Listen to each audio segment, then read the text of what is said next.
Oke, kali ini kita akan membahas vaksin dan vaksinasi. Vaksin adalah produk biologis yang dapat secara spesifik memberikan kekebalan untuk penyakit tertentu. Vaksinasi adalah proses pemberian vaksin. Imunisasi adalah istilah lain dari vaksinasi.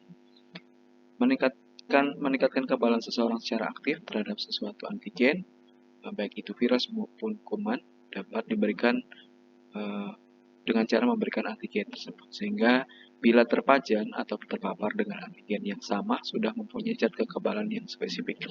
Tujuannya adalah untuk mencegah terjadinya penyakit tertentu pada seseorang, masyarakat, populasi, bahkan melenyapkan penyakit tertentu dari dunia. Manfaat vaksinasi yang pertama adalah mencegah penularan penyakit menular, eradikasi penyakit menular, mengendalikan penularan penyakit seperti polio dan morbid. Kenapa perlu vaksinasi? Karena penyakit yang dapat dicegah dengan vaksin belum hilang. Vaksin yang sama pentingnya untuk kesehatan seperti diet dan olahraga. Vaksin aman dan efektif. Imunisasi sewaktu kecil tidak memberi jaminan kekebalan seumur hidup. Vaksin bisa memberi perbedaan antara hidup dan mati. Pencegahan penyakit akan mencegah keluarga dan lingkungan sekitar untuk ikut terjangkit penyakit. Mekanisme kerja vaksin sebenarnya adalah kita menstimulasi kekebalan tubuh dalam darah. Kemudian darah itu akan memberikan respon untuk mengenali dengan cara membuat antibodi yang akan menempel pada protein spike itu sendiri. Sel kekebalan tubuh akan berkomunikasi sehingga akan memproduksi sel kekebalan tubuh yang lebih banyak untuk membantu mengalahkan si penyusup.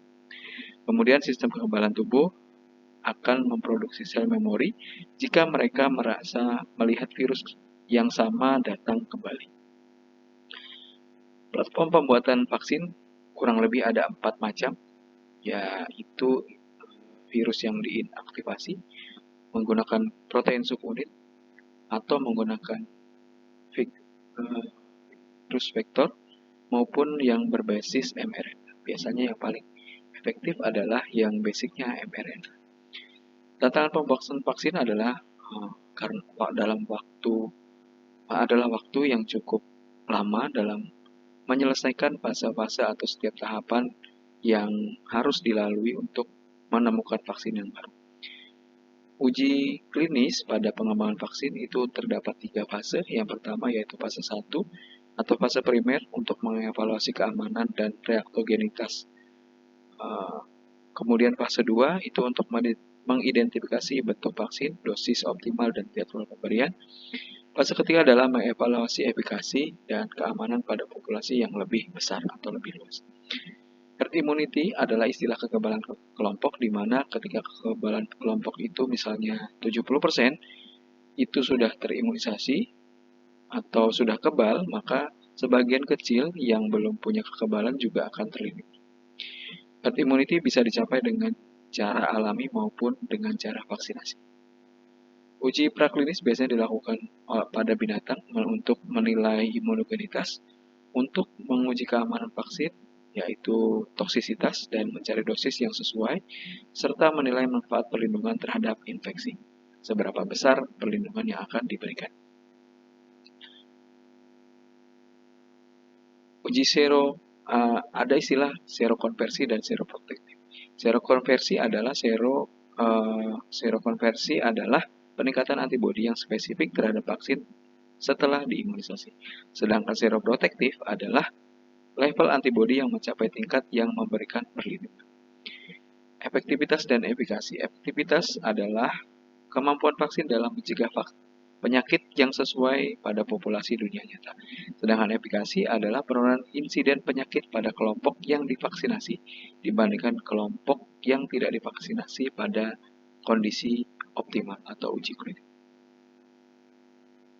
Persiapan bagi orang yang akan divaksinasi adalah penapisan orang yang akan divaksinasi atau diseleksi terlebih dahulu, kemudian mencatat riwayat vaksinasi sebelumnya, kemudian penapisan kontraindikasi dan perhatian khusus, komunikasi keamanan imunisasi, persiapan anafilaksis, posisi dan kenyamanan pasien, pengendalian nyeri dan infeksi, serta antisipasi KIPI atau kejadian ikutan pasca imunisasi. Kelompok yang tidak layak divaksinasi yaitu kelompok penyakit kronis yang belum terkendali, penyakit autoimun, penyakit yang dapat menurunkan kekebalan tubuh yang dosisnya besar, Kemudian penentuan layak atau tidak imunisasi COVID-19 biasa ditentukan oleh dokter. Kemudian biasanya kalau memang diseleksi akan ditentukan layak, ditunda maupun tidak layak. Jika memang tidak layak, biasanya tidak akan dilakukan vaksinasi.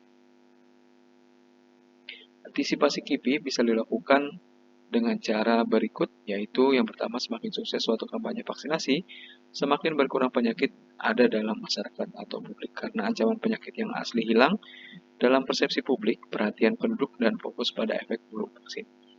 Terdistorsinya persepsi tentang risiko vaksin dan ancaman kesehatan yang jauh lebih besar oleh penyakit asli dapat menyebabkan penurunan penerimaan vaksin. Untuk memastikan diterimanya vaksin, penting untuk memantau insiden KIPI, mengevaluasi kemungkinan asosiasi antara vaksin dengan KIPI, tanggapi resiko yang baru teridentifikasi dari vaksin, mengkomunikasikan manfaat dan resiko kepada pasien sebelum dilakukan vaksinasi.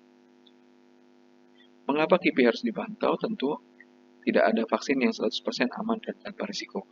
Penting untuk mengetahui risiko dan bagaimana menangani peristiwa semacam itu ketika terjadi. Menginformasikan kepada orang dengan benar tentang KIPI membantu menjaga kepercayaan publik terhadap program imunisasi. Pemantauan KIPI juga membantu meningkatkan kualitas layanan. Lalu, apakah berbeda antara KIPI dengan reaksi samping atau efek samping? Kejadian ikutan biasanya kejadian yang tidak diharapkan yang dilihat tanpa menilai apakah ada hubungan kausal atau sebab akibat dengan vaksin. Sedangkan reaksi samping adalah kejadian yang tidak diharapkan yang diakibatkan oleh vaksin atau ada bukti yang mendukung suatu hubungan kausal tersebut. Apakah KIPI sama dengan efek samping? Sebenarnya hampir mirip, tapi sebetulnya tidak ya. Kejadian ikutan pasca vaksinasi atau bisa disebut KIPI merupakan kejadian medik yang diduga berhubungan dengan vaksin. Berupa reaksi vaksin, kesalahan prosedur, reaksi kecemasan, atau hubungan kausal yang tidak dapat ditentukan.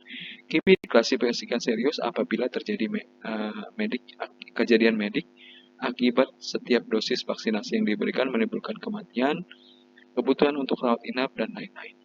Klasifikasi serius KIPI tidak berhubungan dengan tingkat keparahan, berat atau ringannya reaksi KIPI yang terjadi. Terima kasih. Semoga bermanfaat. Assalamualaikum warahmatullahi wabarakatuh.